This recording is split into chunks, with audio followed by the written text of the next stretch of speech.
दोस्तों आज की वीडियो में मैं आपको बताऊंगा कि सरकार की नज़र में और आपकी नज़र में और as a chartered accountant startup होता क्या है, स्टार्टअप के फ़ायदे क्या है और स्टार्टअप के लिए कौन कौन अप्लाई कर सकता है और स्टार्टअप ऑनलाइन अप्लाई कैसे होता है। साथ में मैं आपको बताऊंगा कि जब स्टार्टअप को ऑनलाइन अप्लाई करते हैं तो वेबसाइट कौन सी है, सर्टिफिकेट कैसे आता है, किस तरह का सर्टिफिकेट दिखता है, उसके लिए तैयारियाँ क्या क्या करनी पड़ती हैं। साथ में ये भी बताऊंगा कि इन्वेस्टर से क्या क्या बातें करनी है और ये भी बताऊंगा कि अपने बिजनेस की वैल्यूएशन कैसे करानी है। उसके बाद मैं आपको बताऊंगा कि शेयर होल्डर एग्रीमेंट साइन कैसे करना है और स्टार्टअप के बाद इनकम टैक्स में एग्जम्पशन जो मिलती है जिससे मेरा 3 साल का प्रॉफिट माफ होता है वो कैसे माफ होता है। नमस्कार दोस्तों, मैं चार्टर्ड अकाउंटेंट सचिन स्वागत करता हूं आपका मेरे YouTube चैनल एक्सपर्ट सी सचिन पर। दोस्तों पिछले 1-1.5 साल में स्टार्टअप को लेके बहुत ज़्यादा अवेयरनेस बढ़ी है, लोग नए नए स्टार्टअप लगा रहे हैं, लेकिन कहीं ना कहीं जो भी स्टार्टअप होता है उसको पता होना चाहिए कि भैया एज ए स्टार्टअप उसे स्टार्टिंग में करना क्या क्या है, यानी कि स्टार्टअप खोलने के लिए शुरुआत क्या करनी है, स्टार्टअप में रजिस्टर करने के लिए सरकार की कौन सी वेबसाइट पे जाना है, उसके बाद अपनी बिजनेस की वैल्यूएशन कैसे करानी है, स्टार्टअप का रजिस्ट्रेशन का सर्टिफिकेट आएगा कब और सर्टिफिकेट आने के बाद मुझे कहाँ पे इन्वेस्टर को ढूंढना है, कौन सी ऐसी वेबसाइट है, मुझे इन्वेस्टर मिल गया तो मुझे उनसे बातें कैसे करनी है, बात करने के बाद अगर वो एग्री हो गया तो मुझे अपनी बिजनेस की वैल्यूएशन कैसे करानी है। उन सब चीज़ों में दोस्तों मैंने कम से कम 20 से 25 स्टार्टअप मेरे पास हैं जिसमें मैंने उनकी हेल्प करी और उनको फंडिंग भी मिली उसकी वजह से। तो मुझे लगा कि शायद इसको प्रैक्टिकली आपको बताना चाहिए कि एक स्टार्टअप प्रैक्टिकली कैसे कैसे करता है। दोस्तों ये इसी चैनल पर आपको ये चीज़ पता चलेगी कि प्रैक्टिकली काम होता कैसे है। वीडियो तो बहुत सारी बनी हुई है स्टार्टअप को लेके कि भैया इस तरह करो उस तरह करो, लेकिन प्रैक्टिकली दिखती कैसे हैं वो चीज़ें, वो आज मैं आपको वीडियो में बताऊंगा। दोस्तों अगर आपने अब तक चैनल को सब्सक्राइब नहीं करा है तो बिजनेस कैसे होता है, क्या क्या बातों का ध्यान रखना पड़ता है, स्टार्टअप क्या होता है, फंडिंग कैसे होती है, इन सबको लेकर मैं वीडियो बना रहा हूँ। तो चैनल को सब्सक्राइब जरूर कर लें ताकि जैसे ही मैं वीडियो अपलोड करूँ आपके पास एक नोटिफिकेशन आ जाए और आप मेरी वीडियो मिस ना करें। साथ में दोस्तों देखिए हमारे चैनल की जो सबसे बड़ी खासियत है वो यही है कि सिर्फ वीडियो देखने तक ही हम लोग सीमित नहीं हैं। आप हमसे ईमेल आईडी के थ्रू और मेरे दोनों फ़ोन नंबर के थ्रू आप मुझसे कांटेक्ट कर सकते हैं, कुछ क्वेरी है वो भी पूछ सकते हैं। देखिए मैंने आपको पहले ही बता दिया था, एक बार दोबारा बताता हूँ कि इस वीडियो में मैं क्या क्या आपको बताने जा रहा हूँ।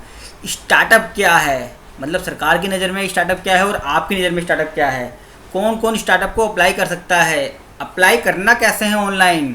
मैं आपको सर्टिफिकेट भी दिखाऊंगा स्टार्टअप का कि जब आप अप्लाई करते हैं और जो मैंने क्लाइंटों के लिए अप्लाई करा तो उसके बाद सर्टिफिकेट जो आता है वो दिखता कैसे है, उसके बेनिफिट्स क्या क्या हैं स्टार्टअप के। जब आपके पास सर्टिफिकेट आता है दोस्तों तो हमें उसके बाद बिजनेस की वैल्यूएशन करनी पड़ती है, अपने शेयर्स की वैल्यूएशन करनी पड़ती है स्टार्टअप फंडिंग के लिए। उसके बाद जब स्टार्टअप का फंड आता है तो शेयर होल्डर एग्रीमेंट भी साइन होता है, वो कैसे दिखता है, ये सब पॉइंट में इसमें आपको बताने वाला हूँ। स्टार्टअप क्या है, देखिए स्टार्टअप जो भी व्यक्ति आता है वो कहता है मेरा स्टार्टअप है मेरा स्टार्टअप है, लेकिन सरकार की नज़र में स्टार्टअप क्या है ये मैं बताता हूँ। कोई भी एंटिटी यानी कि private limited company, partnership firm जो रजिस्टर्ड है और LLP लिमिटेड लाइबिलिटी पार्टनरशिप, अगर कोई इनोवेशन कर रही है, डेवलपमेंट कर रही है, कोई प्रोडक्ट में इंप्रूवमेंट कर रही है, यानी कि कोई ऐसा काम कर रही है जिसमें हाई पोटेंशियल ऑफ एम्प्लॉयमेंट यानी कि बहुत सारा एम्प्लॉयमेंट जनरेट होगा, या आपका कोई यूनिक प्रोडक्ट है, तो ही आप स्टार्टअप की कैटेगरी में आते हैं। मतलब क्या हुआ दोस्तों इसका, जैसे कोई ऐप डेवलपर है, देखिए व्हाट्सअप था, व्हाट्सअप बिल्कुल यूनिक था, ऐसा कंसेप्ट जो पहले कभी नहीं आया, या पहले है भी तो मिलता जुलता है लेकिन बहुत यूनिक है, हर आदमी से यूज़ कर रहा है। पेटीएम ये भी एक तरह का स्टार्टअप है दोस्तों, बिल्कुल यूनिक है, इनोवेशन है, डेवलपमेंट करा गया है, प्रोडक्ट में इम्प्रूवमेंट करी गई है। आप हर आदमी देखते हैं आजकल पेटीएम यूज़ कर रहा है। एक टिकटॉक, हालांकि ये बैन हो चुका है, लेकिन ये भी एक तरह का यूनिक प्रोडक्ट था, इनोवेशन था, हाई पोटेंशियल एम्प्लॉयमेंट, काफ़ी एम्प्लॉयमेंट से जनरेट करी थी और इम्प्रूवमेंट ऑफ प्रोडक्ट भी था, यानी कुछ नया होना चाहिए। ऐप का मैंने बता दिया, ये सब मोबाइल के ऐप डेवलपर थे, यानी कि अगर आप IT का कोई काम कर रहे हैं तो ज़्यादातर IT के काम स्टार्टअप में आते हैं। अगला कोई ऑनलाइन सर्विस दे रहे हैं, देखिए अर्बन क्लैप हो गया, ये भी एक तरह का यूनिक काम है। पहले दुकान पे जाते थे हम, लेकिन अब एक ऑनलाइन सर्विस मिल रही है। कोई यूट्यूब ट्यूटोरियल बना रहे हैं, यानी कि आपने कोई ऐसा काम करा जिससे आप यूट्यूब वाले बंदे को सिखा रहे हैं कि भैया यूट्यूब की वीडियो कैसे बनानी है, यूट्यूब की व्यू कैसे बढ़ाने हैं, यूट्यूब में काम कैसे करते हैं, एक ट्यूटोरियल हो गया, ये भी एक यूनिक काम हो गया। कोई 3D मॉडल बनाया, आप उसमें वर्किंग कर रहे हैं, यानी कि आप एक घर बना लेते हैं, आप कहते हैं भैया घर बनने के बाद लगेगा कैसे, मैं आपको इसका 3D मॉडल बना रहा हूँ, कोई यूनिक काम करा, वो हो गया। ऑनलाइन ट्रेनिंग, आप कोई ऑनलाइन ट्रेनिंग दे रहे हैं, कोचिंग दे रहे हैं, उसका यूनिक तरीका है, सैटेलाइट के थ्रू दे रहे हैं, आपने कोई स्पेशल प्रोग्राम बनाया उसके थ्रू दे रहे हैं, कोई आपने ऐप डेवलप कर ली है उसके थ्रू ट्रेनिंग दे रहे हैं, तो हो गया आईटी वर्क। तो दोस्तों ज़्यादातर इसके अंदर आते हैं। कोई सोशल प्रमोशनल वर्क है, यानी कि आप चाहते हैं किसी की ब्रांडिंग बढ़ा रहे हैं, कोई स्पेशल आपने कैंपेनिंग चलाई है, तो वो भी स्टार्टअप के अंदर ही आता है। ये सब वो काम है दोस्तों जो मेरे पास क्लाइंट आए हैं, मैंने उनका स्टार्टअप में रजिस्ट्रेशन कराया और फंडिंग कराई है, उस टाइप का मैंने वो काम इसमें लिखा है। अब आता कौन सा काम है दोस्तों, नोट अ स्टार्टअप। देखिए मोबाइल स्टोर आपने खोल लिया, ये कोई यूनिक काम नहीं है, मोबाइल स्टोर खोले पड़े हैं, कोई भी खोल सकता है, इसमें कोई स्किल नहीं चाहिए, कोई बहुत ज़्यादा एम्प्लॉयमेंट जनरेट नहीं होती है, इनोवेशन नहीं है। गारमेंट्स की शॉप खोल लिया आपने कहा मैंने टी शर्ट बेचने हैं, मुझे कोई गारमेंट्स के कपड़े बेचने हैं, तो इसमें ये आपका स्टार्टअप नहीं है। आपने एक कोचिंग सेंटर खोल लिया, आप 50 बच्चों को पढ़ा रहे हैं, वहाँ बैठा के आपने कुर्सियाँ लगा ली हैं, एक टीचर है पढ़ा रहा है, वो स्टार्टअप नहीं है, वो एक जनरल काम है, ये कोई इनोवेशन नहीं है, कोई इम्प्रूवमेंट ऑफ प्रोडक्ट नहीं है, ये जनरल चलता हुआ रहा है। सीए, एडवोकेट, डॉक्टर, जो हमारे ऑफिस होते हैं दोस्तों, मेरा ऑफिस है मान लीजिए, या डॉक्टर का या एडवोकेट का कोई है चैम्बर है, तो वो स्टार्टअप में नहीं है। भैया कोई यूनिक काम नहीं कर रहे, सारे चार्टर्ड अकाउंटेंट फाइनेंस का काम करते हैं। हाँ, एज ए चार्टर्ड अकाउंटेंट मैं कुछ यूनिक काम कर रहा हूँ जो इनोवेशन वाला है, ऐसा काम जो किसी ने नहीं करा या बहुत ही यूनिक है, तो मेरा भी रजिस्ट्रेशन स्टार्टअप में हो जाएगा। कंस्ट्रक्शन सर्विस, जो बिल्डर होते हैं दोस्तों, मकान बनाते हैं, कोई इनोवेशन नहीं है, कोई नया काम नहीं है। हाँ, एम्प्लॉयमेंट जनरेट हो रही है, लेकिन इनोवेटिव काम नहीं है ये, तो स्टार्टअप वाले में रजिस्ट्रेशन में डेफिनेशन में नहीं आएगा ये। इसी तरह के और सिमिलर काम, तो मैंने आपको दोनों बता दिया कि स्टार्टअप में कौन कौन से काम आते हैं, स्टार्टअप में कौन से काम नहीं आते हैं। तो अगली बार जब भी आप किसी को बोले कि मेरा एक स्टार्टअप है, तो इस चीज़ का ध्यान रखें कि स्टार्टअप है भी या नहीं है। एक चीज़ का और ध्यान रखना है, जो कंडीशन है कि जो आपका स्टार्टअप होगा तो वो नई कंपनी बननी चाहिए, यानी कि नई कंपनी आपने बनाई है तो पहले से वो बिजनेस चल ना रहा हो। आपको लग रहा है भैया कि मेरी कंपनी बहुत पुरानी थी, 10 साल पुरानी थी, और स्टार्टअप का कंसेप्ट नया आया है, तो एक काम करता हूँ, एक नई कंपनी बना लेता हूँ, ये वाला काम उसमें शिफ्ट कर लेता हूँ और स्टार्टअप का मुझे रजिस्ट्रेशन भी मिल जाएगा। तो ये गलती ना करें, आपका काम बिल्कुल नया होना चाहिए, यूनिक होना चाहिए, पहले से कोई बिजनेस चल रहा है, कंपनी चल रही है, उसका स्प्लिट ऑफ नहीं होना चाहिए या रिकंस्ट्रक्शन नहीं होना चाहिए। अगर आप इसके बारे में कुछ समझना चाह रहे हैं तो आप मुझे कमेंट बॉक्स में पूछ लीजिएगा। देखिए आपको मैंने बता दिया कि स्टार्टअप क्या होता है। अब स्टार्टअप अप्लाई कौन कौन कर सकता है, सिर्फ 3 लोग हैं जो स्टार्ट कर सकते हैं, यानी कि private limited company, limited liability partnership, registered partnership firm. देखिए इन तीनों के ऊपर मैंने एक अलग से वीडियो बनाई थी, ऊपर आई बटन आ रहा है, आप उसे क्लिक करके मेरी वीडियो देखने के बाद देख सकते हैं, या मेरे चैनल पे जाके भी इसके बारे में डिटेल में पढ़ सकते हैं कि प्राइवेट लिमिटेड कंपनी बनती कैसे है, खर्चा कितना आता है और उसके फ़ायदे नुकसान क्या, और स्टार्टअप में इसका रजिस्ट्रेशन कैसे कराएंगे। सेम मैंने LLP पे बनाई थी और एक रजिस्टर्ड पार्टनरशिप फर्म पे भी बनाई थी, इसके फ़ायदे नुकसान सब बनाए, तो एक बार देख लीजिएगा। मैं दोबारा से आता हूँ स्टार्टअप पे कि इन 3 कंपनियों को बना के ही आप स्टार्टअप में रजिस्ट्रेशन करा सकते हैं, यानी कि आप प्रोप्राइटरशिप फर्म और एक पार्टनरशिप फर्म विदाउट रजिस्टर्ड आप उसका रजिस्ट्रेशन स्टार्टअप में नहीं करा सकते। मैंने उसके ऊपर भी वीडियो बनाई थी, आप मेरे चैनल पे देख सकते हैं। अब मैं दोबारा से रिपीट करता हूँ कि स्टार्टअप के लिए आपको 3 फॉर्मेट ही लेने पड़ेंगे, private limited, limited liability partnership और रजिस्टर्ड पार्टनरशिप फर्म ही स्टार्टअप में रजिस्टर्ड हो सकती है। अब दोस्तों अप्लाई कैसे करना है, आपने देखिए यहाँ पे कंपनी बना ली, आपका जो बिजनेस था वो भी ऐसा था, इनोवेटिव था, एक एम्प्लॉयमेंट जनरेट करने वाला था, और स्टार्टअप में आप रजिस्टर कर सकते हैं। तो अब करें क्या, कंपनी बन गई मेरी, मान लीजिए। यहाँ पे दोस्तों मैं एक बात और बता दूँ, मेरे जितने भी क्लाइंट होते हैं एज ए चार्टर्ड अकाउंटेंट, जो मैं हमेशा कहता हूँ कि भैया मैं जो बताता हूँ यूनिक अपने चैनल पे, वो यही है कि मैं सबको प्राइवेट लिमिटेड कंपनी के बारे में बोलता हूँ। आपको लगता है आपका स्टार्टअप है, तो मैं एडवाइस करूँगा आप प्राइवेट लिमिटेड कंपनी ही बनाइए हमेशा। अच्छा, आपका कंपनी बन गई, आपका बिजनेस भी स्टार्टअप वाला, आप करना क्या है, एक सर्टिफिकेट लेना है इनकॉर्पोरेशन का, जो या फिर रजिस्टर्ड डीड जो वो लेनी है, और साथ में एक राइटअप लिखना है बिजनेस के बारे में। ये 2 चीज़ें चाहिए दोस्तों, इन दोनों चीज़ों से ही आपका स्टार्टअप का रजिस्ट्रेशन होगा। अब अप्लाई कैसे करना है, सिर्फ 2 चीज़ें, सर्टिफिकेट ऑफ इनकॉर्पोरेशन और राइटअप। मैं आपको सर्टिफिकेट दिखाता हूँ कि इनकॉर्पोरेशन का सर्टिफिकेट कैसे होता है, और उसके बाद जो हम राइटअप बनाते हैं वो कैसे बनता है, वो मैं आपको अब दिखाता हूँ। देखिए जिन 2 डॉक्यूमेंट्स के बारे में बात कर रहा हूँ, एक तो होता है इनकॉर्पोरेशन सर्टिफिकेट। देखिए इस तरह का एक पेज होता है जब कंपनी बनती है, उसमें कंपनी का नाम लिखा होता है, और देखिए ये लिखा हुआ है incorporation certificate, certificate of incorporation, यानी कंपनी का जो भी काम होगा इसी से होता है दोस्तों। पैन नंबर अप्लाई करना है, GST नंबर लेना है, ये कंपनी का डेट ऑफ बर्थ का सर्टिफिकेट होता है एक तरह का। सर्टिफिकेट के बाद जो दूसरा डॉक्यूमेंट्स है राइटअप, जो मैं एक राइटअप लिखना पड़ता है, वो मैं आपको दिखाता हूँ। देखिए दोस्तों ये 2 पेज का राइटअप होता है, उसमें हम एक बैकग्राउंड लिखते हैं कि कंपनी क्या काम करती है, क्या कर रही है। ये मैंने जितने भी क्लाइंट्स हैं उनके लिए कराया है, 30 से 40 का स्टार्टअप का रजिस्ट्रेशन हमने कराया है। क्या क्या हमें प्रॉब्लम्स आ रही हैं वो इसमें हम लिखते हैं, प्रॉब्लम्स को सॉल्व कैसे करेंगे वो लिखते हैं, और सबसे ज़्यादा इंपॉर्टेंट पॉइंट जिसमें सबसे ज़्यादा जरूरत पड़ती है हम जैसे लोगों की, वो है यूनिकनेस, यानी कि मेरा जो कंपनी है वो यूनिक कैसे है, और रिवेन्यू का सोर्स वो इसमें हम बताते हैं। देखा दोस्तों आपने एक सर्टिफिकेट ऑफ इनकॉर्पोरेशन और बिजनेस की हाईलाइट राइटअप बनाया मैंने 2 पेज का। उसमें मुझे ये जरूर बताना है कि मेरा बिजनेस जो है वो यूनिक कैसे है। अगर बिजनेस यूनिक नहीं बता पाया दोस्तों तो मेरा जो स्टार्टअप का रजिस्ट्रेशन है वो नहीं हो पाएगा।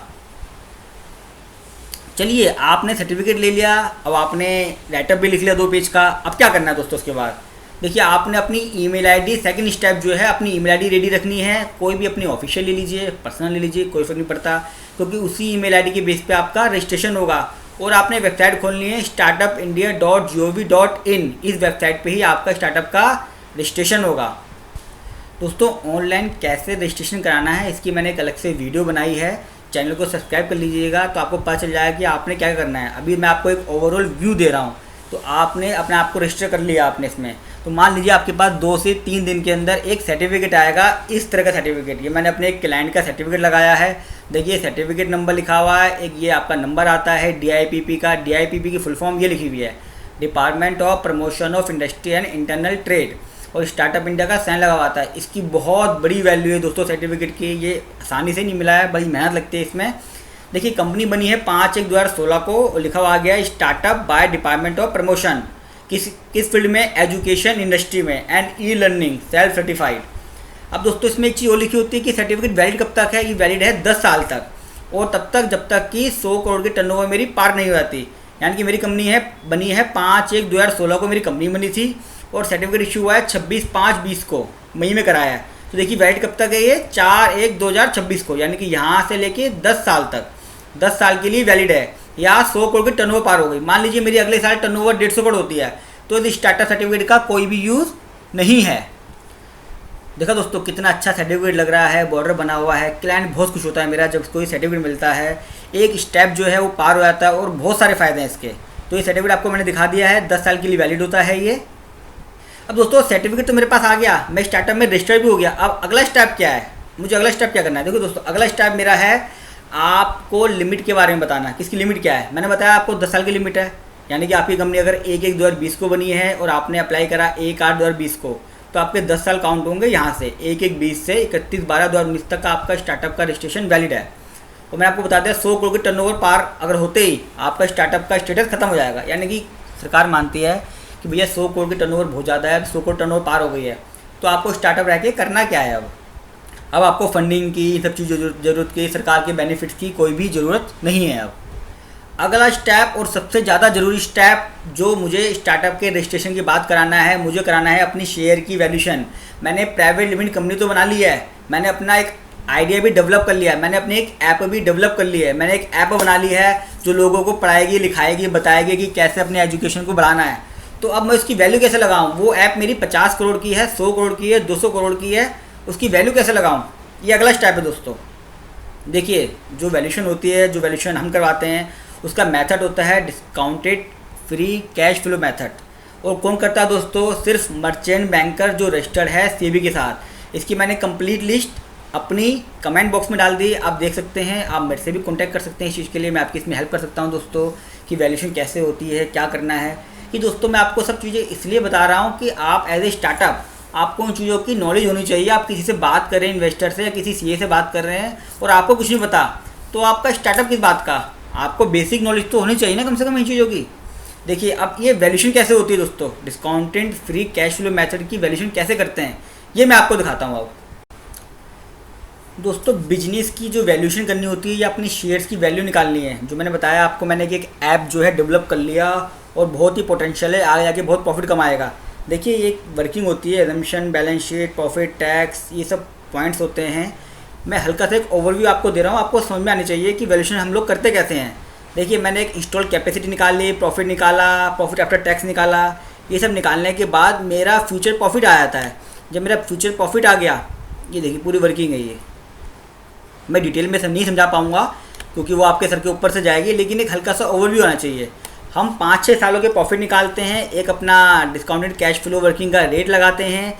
रेट लगाने के बाद मेरे इंटरप्राइज की वैल्यू आ गई, यानी कि मेरी वैल्यू जो है, मैं फ्यूचर में जो प्रॉफिट कमाऊंगा, जो मैं कैश कमाऊंगा या इनकम कमाऊंगा उसके हिसाब से मेरी वैल्यू आज की डेट में ये है। जो मैंने कंपनी का करा था, ये मेरी कंपनी का है लाइव, वही है। और मेरी 1 लाख से मैंने कैपिटल खोली थी, यानी कि 1 लाख जो थे कंपनी के शेयर थे, नंबर ऑफ़ शेयर्स 1 लाख थे, मैंने 1 लाख से खोला। जब मैंने डिवाइड करा तो मेरी वैल्यू आ गई पर शेयर की 30,608 रुपये, यानी कि मेरा जो प्रोडक्ट था वो 306 करोड़ का था। बहुत ही अच्छा था जो मैंने किया था, बहुत ही पोटेंशियल था वो फ्यूचर में। और 30,608 रुपये का पर शेयर की वैल्यू आई।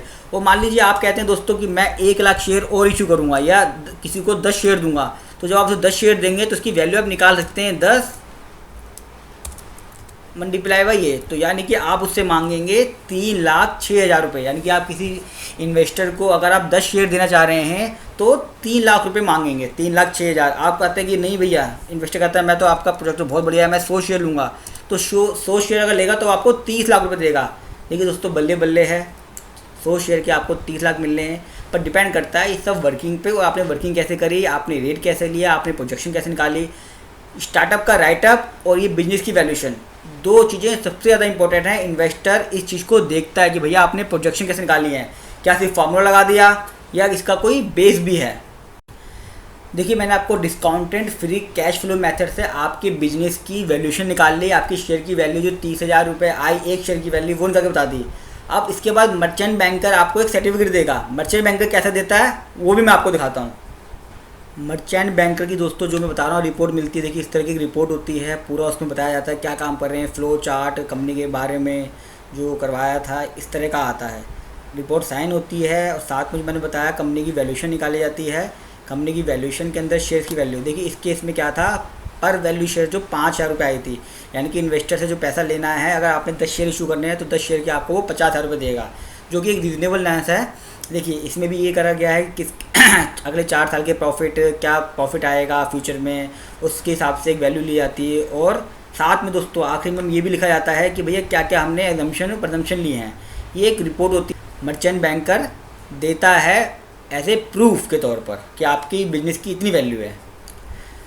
दोस्तों, मैंने अपनी बिजनेस की वैल्यू निकाल ली, मर्चेंट बैंकर से रिपोर्ट भी ले ली जो सर्टिफाई कर रहा है कि हाँ भाई इसकी बिजनेस की इतनी वैल्यू है, इतने रुपए पर शेयर ये चार्ज कर सकता है।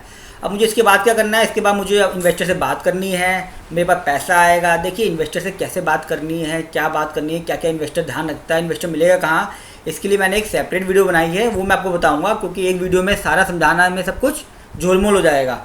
देखिए, मैं मानता हूँ आपके पास इन्वेस्टर मिल गया और आपके पास पैसा भी आ गया। अब आपने क्या करना है, देखिए दोस्तों, जब पैसा आता है तो एक बनता है शेयर होल्डर एग्रीमेंट, इसे बोलते हैं SHA। वो साइन होता है कंपनी के बीच में और हर एक इन्वेस्टर के बीच में। मान लीजिए 5 इन्वेस्टर आ रहे हैं, भैया एक सचिन इन्वेस्ट कर रहा है, एक निधि इन्वेस्ट कर रही है, एक आराध्या इन्वेस्ट कर रही है, तो 3 एग्रीमेंट साइन होंगे कंपनी के साथ, क्योंकि पैसा कंपनी में आएगा। मैं मानता हूँ कि कंपनी को हमारा प्रपोजल पसंद आया, हमारा स्टार्टअप सर्टिफिकेट भी अच्छा था, वैल्यूएशन भी ओके लगी, उसने कहा हाँ भैया आपका आइडिया अच्छा है, अब मैं पैसे लगाऊंगा। उसने 50,000 रुपये दे भी दिए, ये 5 लाख दे दिए 100 शेयर के, तो अब ये एग्रीमेंट साइन होगा। अब एग्रीमेंट में क्या क्या होता है मैं हल्का सा ओवरव्यू देता हूँ। एग्रीमेंट एक्चुअल में कैसे बनता है, क्या क्या बातों को ध्यान रखना पड़ता है, इसके लिए मैंने एक अलग से वीडियो बनाई है इसकी भी, तो आप चैनल को सब्सक्राइब जो कर लीजिएगा, ताकि जो मैं वीडियो अपलोड करूँ ये वाली, तो आप वो मिस ना करें और आपको समझ में आए कि भैया शेयर होल्डर एग्रीमेंट बनता कैसे है। यहाँ पे मैं आपको एक हल्का सा ओवरव्यू देता हूँ इसका। देखिए दोस्तों, ये शेयर होल्डर एग्रीमेंट है, 144 पेज का है, कितना बड़ा है। इसमें सारी टर्म्स एंड कंडीशन होती हैं, क्योंकि इन्वेस्टर पैसा लगाता है, बहुत ध्यान रखता है, और हम भी बहुत सारी बातों का ध्यान रखते हैं कि क्या प्राइस दे रहे हैं। इसमें आता क्या क्या दोस्तों, सारी टर्म में कंडीशन आती हैं। बड़ा ही ये मुश्किल टास्क है, बहुत ध्यान रखना पड़ता है। इन्वेस्टर के साथ मीटिंग करनी पड़ती है, हमें 5-5, 6-6 उनसे बात करनी पड़ती है, और जो कंपनी है उसका भी ध्यान रखना पड़ता है जिसने पैसा लगाया है, तो दोनों का ध्यान रखा जाता है, कंपनी का भी नुकसान ना हो और हर चीज़ का नुकसान ना हो। तो ये एग्रीमेंट है कंपनी का, वो मैंने आपको दिखाया है अभी। दोस्तों, जब शेयर होल्डर एग्रीमेंट साइन हो गया तो आपका जो पूरा प्रोसीजर है स्टार्टअप का, स्टार्टअप से कंपनी बनाना, अपने प्रोडक्ट को इनोवेटिव बनाना, उसके बाद स्टार्टअप में रजिस्ट्रेशन कराना, फिर उसके बाद अपनी बिजनेस की वैल्यूएशन कराना, रजिस्टर्ड जो मर्चेंट बैंकर है उससे रिपोर्ट लेना, और फिर इन्वेस्टर को ढूंढना। जब इन्वेस्टर मिल जाता है उसको बिजनेस समझाना, उससे पैसा लेना, उसके बाद शेयर होल्डर एग्रीमेंट साइन करना। जब आपका ये काम खत्म हो जाता है तो आपका जो भी काम है वो आप काम शुरू कर सकते हैं, यानी कि स्टार्टअप का पूरा प्रोसेस अब ख़त्म हो चुका है। अब दोस्तों, इसमें कंडीशन भी है, जो पैसा आता है वो आप कहाँ कहाँ लगा सकते हो और कहाँ कहाँ नहीं लगा सकते हो। वो काफ़ी लेंथी था, तो मैंने वो कमेंट बॉक्स में डाल दिया है, वो कमेंट बॉक्स में पढ़ लीजिएगा कि उस पैसे का आप यूटिलाइज़ कहाँ कहाँ नहीं कर सकते। इन्वेस्टर से बात करते वक्त आपको ये बात पता होनी चाहिए कि भैया इन्वेस्टर का पैसा आप कहाँ कहाँ लगा सकते हो, कहाँ कहाँ नहीं लगा सकते हो, एज़ पर लॉ भी और एज़ पर इन्वेस्टमेंट जो इन्वेस्टर है उसकी क्या रिक्वायरमेंट है वो भी आपको पता होना चाहिए, आपको नॉलेज होनी चाहिए। ऐसा लगना चाहिए कि आपने कंपनी बना ली स्टार्टअप में और उसके बाद आपको कुछ पता ही नहीं है। यहाँ पे दोस्तों स्टार्टअप का जो प्रोसीजर है वो ख़त्म होता है, शेयर होल्डर एग्रीमेंट साइन हो गया, काम ख़त्म हो गया। अब मैं आपको स्टार्टअप के कुछ फ़ायदे भी बताता हूँ। दोस्तों देखिए, स्टार्टअप का जो रजिस्ट्रेशन मैंने कराया था, मैंने आपको फ़ोटो दिखाई थी जिसमें नंबर डाला था मेरे क्लाइंट का। तो फ़ायदे क्या क्या हैं? Self certify with no labour law. Labour law जो होते हैं दोस्तों, नो लेबर लॉ ऐसे हैं जिसमें आप खुद सेल्फ सर्टिफाई कर सकते हैं। लेबर लॉ में आपको दिक्कत नहीं आएगी, आपको रजिस्ट्रेशन नहीं कराने, 9 तरह के लेबर लॉ हैं।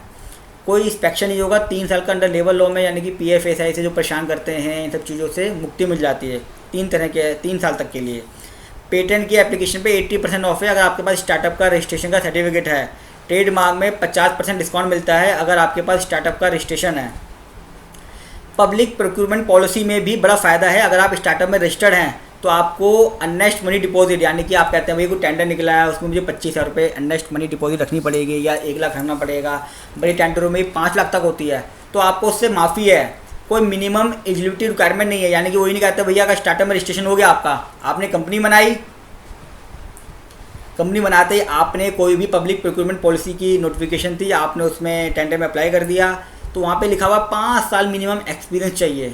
आपको स्टार्टअप में रजिस्टर्ड है तो ऐसी कोई भी रिक्वायरमेंट नहीं है। जैम पोर्टल पे आप अपने आप को अपलोड कर सकते हैं। कोई माल खरीदना है, स्टार्टअप को प्रेफरेंस दी जाती है। कोई भी एक्सपीरियंस फंड नहीं चाहिए, यानी कि आपको कहेगा कि भैया आपकी शेयर कैपिटल 50 लाख होनी चाहिए तभी आप कंपनी में अप्लाई करेंगे, आपकी कैपिटल 1 करोड़ होनी चाहिए तभी आप अप्लाई करेंगे, ऐसा भी नहीं है। आप अगर स्टार्टअप में रजिस्टर्ड हैं, आप बिल्कुल फ्रेशर हैं, 1 लाख की कैपिटल है, अननेस्ट मनी नहीं देनी है, टेंडर में अप्लाई कीजिए, पब्लिक प्रोक्यूरमेंट पॉलिसी पे रजिस्टर कीजिए। पब्लिक प्रोक्यूरमेंट पॉलिसी क्या होती है, कैसे आप यहाँ से बिजनेस दे सकते हैं दोस्तों, इसके लिए मैंने एक अलग से वीडियो बनाई है, वो भी मैं इस पर अपलोड करूँगा, तो वो भी आप जरूर देखिएगा।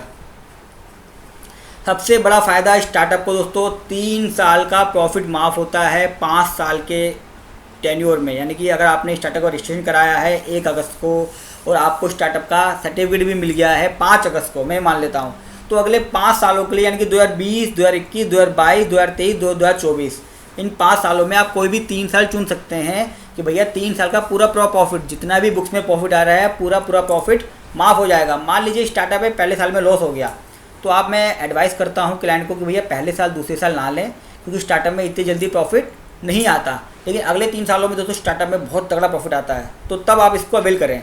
यहाँ पे CA की एडवाइस की जरूर है दोस्तों। अच्छा, ये मिलता कैसे दोस्तों? इसके लिए एक इंटर मिनिस्ट्री बोर्ड होता है, फॉर्म होता है अलग से, वहाँ पे एप्लीकेशन लगानी पड़ती है। जैसे स्टार्टअप की लगाई थी, हमने भी अप्लाई करा है, कई लोगों को दिलवाया है। अब एनुअल अकाउंट लगाने हैं 3 साल के, और कॉपी लगानी इनकम टैक्स रिटर्न की 3 सालों की। आपने बताना है कि कैसे आप एम्प्लॉयमेंट बढ़ा रहे हैं, कैसे आप एम्प्लॉयमेंट जनरेट कर रहे हैं, ह्यूज प्रॉफिट कैसे आएगा आपका, वो सब वहाँ पे डिस्कस होता है। बहुत ही मुश्किल टास्क है दोस्तों, लेकिन आसान है अगर आप करना चाहें तो। दोस्तों यहाँ पे मैं एक बात और क्लैरिफाई कर दूँ, और बहुत ज़्यादा इंपॉर्टेंट है, जो आपको सिर्फ इसी चैनल पे मैं हमेशा कहता हूँ कि इस चैनल की विशेषता यही है कि कुछ बातें ऐसी हैं जो एज ए चार्टर्ड अकाउंटेंट जो हम प्रैक्टिकल काम करते हैं हम ही बता सकते हैं आपको। जब आप स्टार्टअप का सर्टिफिकेट ले लेते हैं तो लोगों के मन में ये डाउट आ जाता है कि यार मेरी इनकम भी माफ़ हो गई है, मैं स्टार्टअप में रजिस्टर्ड हो गया हूँ। दोस्तों स्टार्टअप में रजिस्ट्रेशन होना अलग है और स्टार्टअप के लिए टैक्स एग्जम्पशन करना अलग चीज़ है, यानी कि 2 बार आपको इसके लिए अप्लाई करना पड़ता है, स्टार्टअप के लिए अलग और टैक्स एग्जम्पशन के लिए अलग, इसकी भी एप्लीकेशन बनती है। 3-3 साल के अकाउंट लगते हैं, जरूरी नहीं है आपके पास 3 साल के अकाउंट हो। आप एज ए फ्रेशर हैं तो कम से कम 1 साल बाद इसको अप्लाई कीजिए। जब आपकी बैलेंस शीट बन जाए, आपको लगता है यार ह्यूज प्रॉफिट है, आपको शो करना पड़ेगा कि भैया प्रॉफिट ह्यूज है, काफ़ी एम्प्लॉयमेंट जनरेट कर रहा हूँ मैं, तभी आपको मिलता है। तो यहाँ पे ये PPT खत्म होती है दोस्तों। अब मैं आपको बताता हूँ अलग से इसके बारे में। देखा दोस्तों आपने प्रैक्टिकली क्या क्या काम करने पड़ते हैं, और मुझे लगता है कि शायद इसी वीडियो में आपको पता चला होगा। ऐसी कोई वीडियो मुझे तो नहीं मिली गूगल पे या यूट्यूब पे जिसमें प्रैक्टिकली बताया गया हो कि भैया कैसे कैसे स्टार्टअप के स्टेप होते हैं, कैसे कैसे फंडिंग लेते हैं, एग्रीमेंट कैसे साइन होता है। और दोस्तों मुझे लगता है कि कुछ टॉपिक ऐसे थे जो डिटेल में बताने वाले हैं, मैंने इनके ऊपर वीडियो बनाई है, जैसे बिजनेस की वैल्यूएशन कैसे करनी है, किन किन बातों को ध्यान रखना है, क्या क्या ऐसे फैक्टर हैं जो हम बिजनेस की वैल्यूएशन करते वक्त या शेयर्स की वैल्यूएशन करते वक्त ध्यान रखते हैं, शेयर होल्डर एग्रीमेंट साइन करते वक्त किन किन पॉइंट्स का ध्यान रखा जाता है, इन्वेस्टर के पॉइंट ऑफ व्यू से भी और कंपनी के पॉइंट ऑफ व्यू से भी और प्रमोटर के पॉइंट ऑफ व्यू से भी, कि उसका कोई नुकसान ना हो। भाई मैं शेयर कैपिटल तो इशू कर रहा हूँ, मैं अपना फंड तो ले रहा हूँ दूसरों से, लेकिन मेरा भी नुकसान ना हो, क्योंकि कंपनी तो और मैंने बनाई है, कंपनी का मालिक तो मैं ही हूँ। मैं से मतलब स्टार्टअप वाले से जिसने कंपनी फॉर्म करी है, जो कंपनी के प्रमोटर हैं। फिर भी दोस्तों आपको लगता है कि आपकी कोई इससे क्वेरी है, आप चाहते हैं मैं किसी टॉपिक पे डिटेल में वीडियो बनाऊं, तो आप मुझे कमेंट बॉक्स में लिखिएगा, और आपकी इससे रिलेटेड कोई क्वेरी है तो आप उससे कमेंट बॉक्स में पूछ सकते हैं। साथ में दोस्तों मैं आपसे रिक्वेस्ट करूंगा, आपको वीडियो पसंद आई हो तो वीडियो को लाइक कीजिएगा, साथ में चैनल को जरूर सब्सक्राइब कर लीजिएगा और बेल आइकन दबा दीजिएगा, ताकि मैं इससे रिलेटेड जो भी वीडियो डालूं आपके पास तुरंत नोटिफिकेशन आ जाए और इस तरह की कोई भी वीडियो आप मिस ना करें। मेरा वीडियो बनाने का पर्पज दोस्तों एक ही है कि आप कभी भी किसी से बात करें तो आप एक न्यू एंटरप्रेन्योर लगे, एक्सपीरियंस लगे, आपकी बातों से लगे कि हाँ आपको इस चीज़ की नॉलेज है, आप वर्किंग करके आए हैं, आप मेहनत करके आए हैं, आप आगे बढ़ना चाहते हैं, और वही मैं चाहता हूँ इस चैनल के माध्यम से। वीडियो देखने के लिए थैंक यू दोस्तों।